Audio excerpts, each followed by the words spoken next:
Thank you so much. I'm really happy to be here.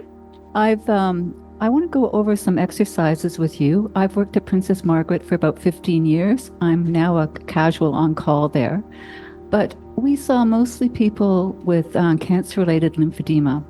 And I'm sure you all know about lymphedema, that with cancer-related lymphedema, it's when lymph nodes have been removed or radiated.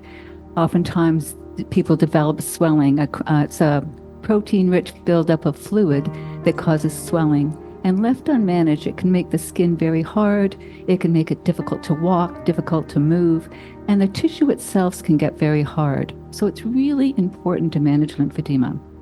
So the decongestive exercises, if you can imagine coming out of cancer treatment, you think you're done, and then oftentimes you get hit with the side effects. And don't get me wrong, cancer treatment has changed so positively. People are living much longer. Unfortunately, more people are getting it, but it's also part because our population is aging, and most cancers happen after 55. But people are doing well, but they do get side effects. So these are very gentle exercises, and they're good to help move. What we do is work where there's clusters of lymph nodes, because we know that lymph fluid or the lymphatic system responds very positively to movement, because when we do concentric and eccentric muscle contraction, it presses on the lymph vessels, and that helps move the lymph fluid. So these exercises focus on where we've got clusters of lymph nodes, so the neck, under the arm, and the groin. One of the first things we want to do is get into a good posture. Most of us today have a forward head posture, which is kind of like this. We're slumped over, forward head. So one trick we can do, because oftentimes we don't know we're doing it, we want our ear, our shoulder, and our hip to be aligned. So I think of somebody coming with me with a big cream pie, and I just kind of move back so that it gets my ear over my shoulder. And when I do that, the other thing I want to do is pretend there's a very gentle string here between my scapula, and gently pull in. So that opens up our chest, lifts us up, and we're able to do one of the first decongestive exercises more easily, which is belly breathing. So when we take a deep breath in, and our diaphragm moves down so our lungs can expand fully, our belly comes out, and when we breathe back out, it comes back up. And this pumping action stimulates one of the largest lymph nodes in the body, the cisternae chyli. So just getting people to stand. And oftentimes, if you've had head and neck cancer or breast cancer, you tend to have a protective arm turning in with the side where you've had treatment. Head and neck cancer, the neck can be very stiff, so they have a lot of trouble. So getting into a posture is very, very helpful for the whole lymphatic system. So what we do is we start just turning our head slowly from one side. These are meant to be done slowly, without pain. You can join me if you like. I'll just do everything a couple of times. We normally do it 5 times. So turn just till you feel the stretch. Come back. Turn again. What we do is we start medially, then work out distally, then we do all the exercises in reverse and come back distally to bring fluid back to the heart. So the next thing we want to do is just gently put our head down. You can feel the stretch. I encourage people to be in their body, to feel that any tightness in the neck, try to let it go. Come back up, and we'll do that again. Now we're going to work on the chest, the lymph nodes in the underarm area. What you can do is pretend you have helium balloons on your shoulders, and just very easily, without any effort, you're going to lift your shoulders. And then you're going to pretend it's a hot summer day, but you're made of ice. And so you just try to let the scapula slip down the rib cage.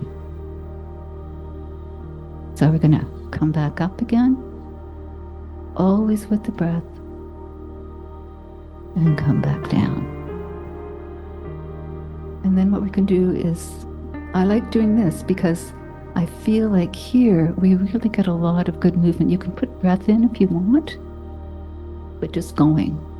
So we're actually kind of lubricating with our synovial fluid, getting it working.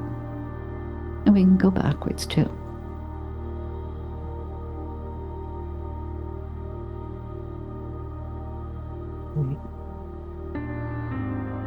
Perfect. So then what we want to do is pretend we're picking maybe apples, and we'll reach, grab, and come back in. Reach, grab, and come back in. But then maybe you want a raspberry, so you go a bit lower. But you see, these are done gently, slowly. Some people even do them lying in bed, because sometimes when you're really tired, that's the only way you can do exercise. So what we also want to do is do a bit of a twist. So because I'm trying to do the whole body for the the arms, the legs. So this can twist just very gently. If somebody has trouble with balance, you can have them sitting in a chair like you have, put a pillow where the back of the chair is, so you can just do a gentle twist. You can also march on the spot.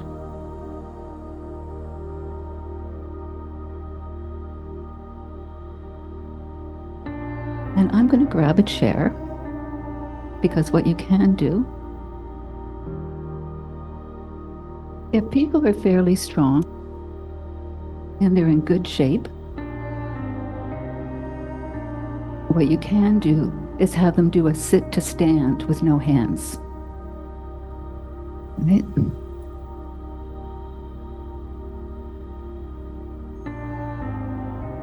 Perfect. But of course, if somebody is just recovering and they're feeling very weak, you would actually have them put their hands on the arm of the chair, move forward so that they're pretty close to the end of the stage, so their weight is forward, so it's easier to lift up. So you can modify them to how the person feels. You also want to, when you have swelling in your ankles, it's really hard to walk. And it's hard to walk heel-toe when you have swelling. People with a lot of swelling in their ankles tend to rotate like this because they can't go heel-toe. So you really want to try to keep that heel-toe in for anybody that's got swelling in their ankles. So try to put your foot towards your face. And then what you want to do is very slowly do a circle. And you're really going to try to get all your movement. You can go one way. People that are very, very enthusiastic will do the alphabet. And you can do the other side.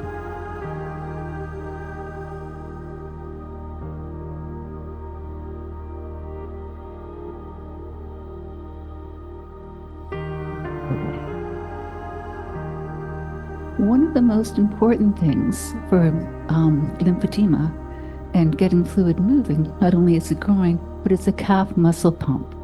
So what we want people to do is get up on their toes. Right, so try to hold that pose. They don't have to balance while they do it, but just this really helps the fluid move up the legs.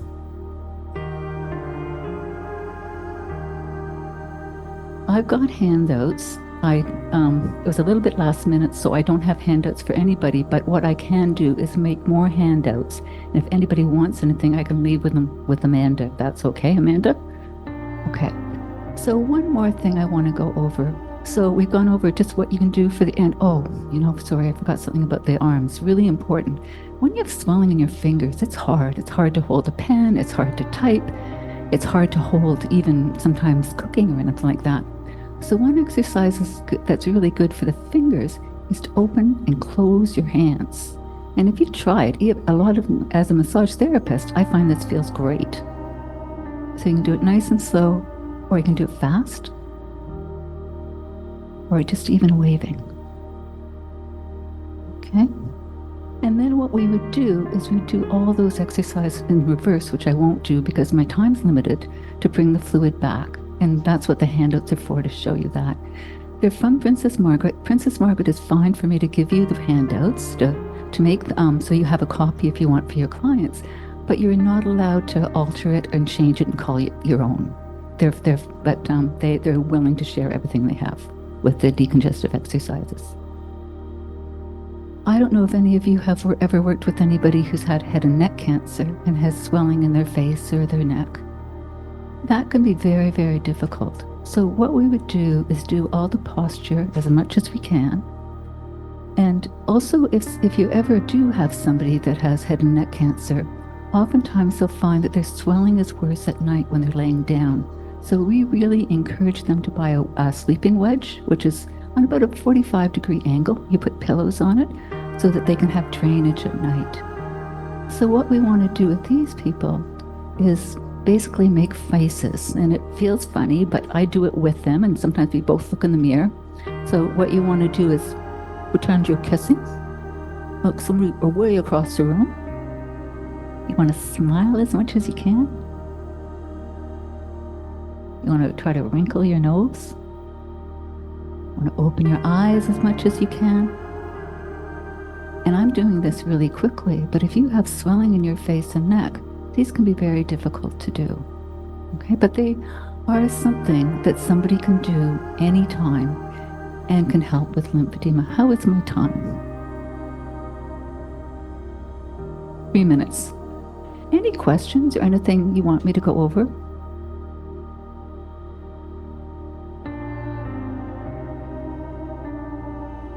I would say working with people with lymphedema, and if they have a lot of swelling, one of the best things you can do is get them, if they can't do anything else, because oftentimes, as I say, they can feel very overburdened by coming back and having to go, oh, sorry, you had a question?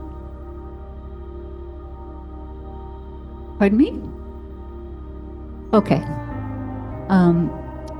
So, sorry, I forgot my train of thought. What was I saying?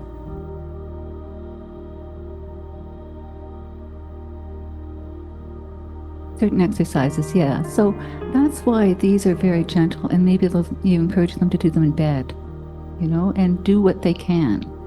Because, as I say, oftentimes post-treatment is a time that they get hit with all the side effects, and maybe they have to return to work, might have young children, all those things.